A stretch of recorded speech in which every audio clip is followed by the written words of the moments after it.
Hello. Hello.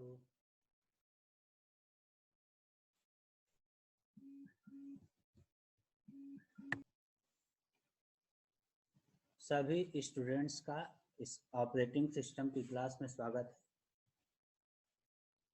जैसा कि college बंद होने से पहले हम लोगों ने 2 यूनिट कंप्लीट कर लिया था, जिसमें हम लोगों ने प्रोसेस मैनेजमेंट कंप्लीट कर लिया था। अगली यूनिट जो हम लोगों को पढ़नी है वो है डेडलॉक। क्योंकि कॉलेज बंद है इसलिए ये मुझे लेक्चर रिकॉर्ड करना पड़ रहा है आप सभी के लिए। तो हम ये तीसरी यूनिट इस लेक्चर के माध्यम से, वीडियो लेक्चर के माध्यम से कंप्लीट करेंगे, जिसमें हम लोगों को तीसरी यूनिट जो है वो है बेसिकली डेडलॉक। तो अभी के इस लेक्चर में मैं बेसिकली इस चीज़ पे बात करूंगा कि इस यूनिट में हमें पढ़ना क्या है। एक एक करके हम सारे टॉपिक्स को कवर करेंगे, जिसमें सबसे पहली चीज़ है कि डेडलॉक होता क्या है, व्हाट इज़ डेडलॉक, ये हम जानेंगे सबसे पहले। उसके बाद जो दूसरा टॉपिक हम लोगों को पढ़ना है वो है डेडलॉक कैरेक्टराइजेशन। डेडलॉक कैरेक्टराइजेशन का मतलब ये है कि बेसिकली कि डेडलॉक को पहचानने की बेसिकली क्राइटेरिया क्या है, कि डेडलॉक हम कैसे पहचानेंगे, उसके लिए क्या ऐसा होगा कि जिससे हम पहचानेंगे कि हाँ अब सिस्टम में डेडलॉक क्रिएट हो चुका है।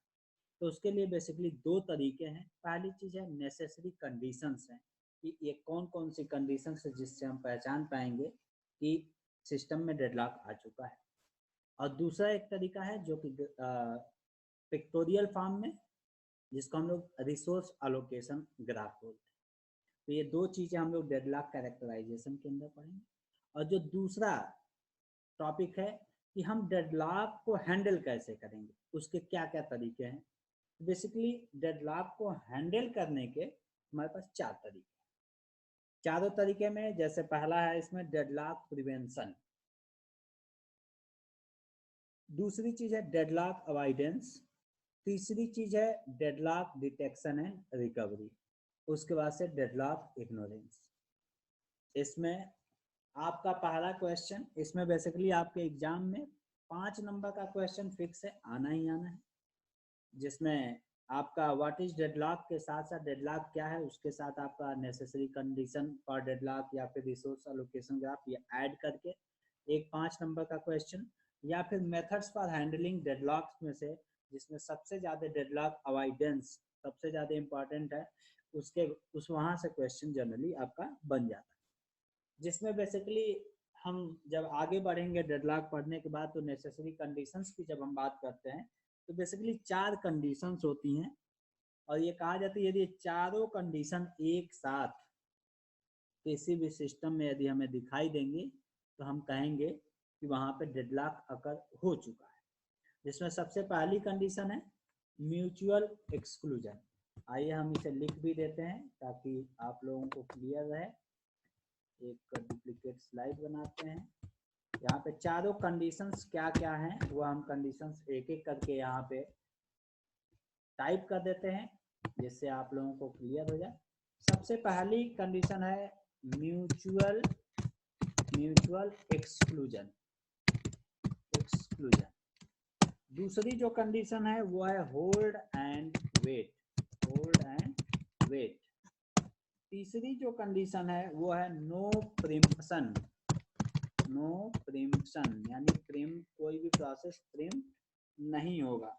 एंड चौथा कंडीशन है सर्कुलर वेट। तो ये 4 कंडीशंस होती हैं। यदि ये चारों ही कंडीशंस किसी यदि प्रोसेस के अंदर या किसी सिस्टम के अंदर, ऑपरेटिंग सिस्टम के अंदर एक साथ यदि चारों कंडीशन ये सेटिस्फाइड हो जाती हैं, हर एक कंडीशंस को हम लोग डिटेल में आगे पढ़ेंगे, लेकिन यदि ये चारों कंडीशंस यदि कहीं पे सेटिस्फाई हो जाती हैं तो हम कहेंगे कि सिस्टम में डेडलॉक अकर हो गया है। इसी तरह से रिसोर्स एलोकेशन ग्राफ की बात करेंगे। इसमें हम लोग बेसिकली रिसोर्स एलोकेशन ग्राफ पढ़ेंगे, जिसके ग्राफ के थ्रू हम आइडेंटिफाई करने की कोशिश करेंगे कि सिस्टम में डेडलॉक है कि नहीं है। इसी तरह से जब हम बात करते हैं मेथड्स फॉर हैंडलिंग डेडलॉक्स की, तो जो सबसे पहला है deadlock prevention. Basically deadlock prevention में हम ये कोशिश करते हैं ये जो 4 कंडीशन हैं, इन चारों कंडीशन में से यदि कोई एक कंडीशन भी फॉल्स हो जाती है, इन चारों कंडीशन में यदि एक कंडीशन भी फॉल्स हो जाती है, ट्रू नहीं होती है, एटलीस्ट एक भी, तो वहां पे डेडलॉक अपने आप प्रिवेंट हो जाएगा, डेडलॉक खत्म हो जाएगा। क्यों? क्योंकि डेडलॉक होने के लिए चारों ही कंडीशंस का होना कंपलसरी है। चारों कंडीशन जब तक सेटिस्फाइड नहीं होंगे तब तक जो है कि हम ये नहीं कहेंगे कि डेडलॉक अकर है। इसलिए डेडलॉक प्रिवेंशन में हमारी कोशिश ये होगी कि इन चारों में से एक भी, कोई एक भी ऐसी कंडीशन मिल जाए जो क्या हो जाए, फॉल्स हो जाए, नहीं वो ट्रू ना हो, तो हम कहेंगे कि डेडलॉक प्रिवेंट हो गया, यानी डेडलॉक नहीं क्रिएट। जो दूसरा टॉपिक है डेडलॉक अवॉइडेंस। बेसिकली यहाँ पे हम 3 तरीके से जो है कि डेडलॉक को अवॉइड करने की कोशिश करते हैं। पहला कंडीशन ये है कि सबसे पहले हम सेफ स्टेट ड्रा करेंगे। क्या? सेफ स्टेट ड्रा करेंगे। उसके बाद से हम रिसोर्स अलोकेशन ग्राफ एल्गोरिथम लगाएंगे, और तीसरा है बैंकर्स एल्गोरिथम, जो कि बहुत ही इंपॉर्टेंट है, आपके एग्जामिनेशन पॉइंट ऑफ व्यू से भी बहुत इंपॉर्टेंट है। तो ये 3 तरीके हम लोग जो है कि क्या कहते हैं कि आपका डेडलॉक अवॉइडेंस के अंदर पढ़ेंगे। इस डेडलॉक अवॉइडेंस के अंदर 3 चीजें, हम 3 एल्गोरिथम बेसिकली पढ़ेंगे, safe state, resource allocation algorithm and ये 3 बैंकर्स एल्गोरिथम। अब बात आते हैं डेडलॉक डिटेक्शन एंड रिकवरी। ये कहता है कि पहले हम डेडलॉक को होने देंगे, सिस्टम में डेडलॉक अकर होने देंगे, उसके बाद उस डेडलॉक को डिटेक्ट करेंगे एंड देन उसको हम क्या करेंगे, रिकवर करेंगे। तो उसके लिए हम लोग को पढ़ना है। और लास्ट जो मेथड है, चौथा मेथड, डेडलॉक इग्नोरेंस। इसका मतलब ये हम मान के चलेंगे कि ये हम एज्यूम करके चलेंगे कि हमारे सिस्टम में डेडलॉक अकर होगा ही नहीं।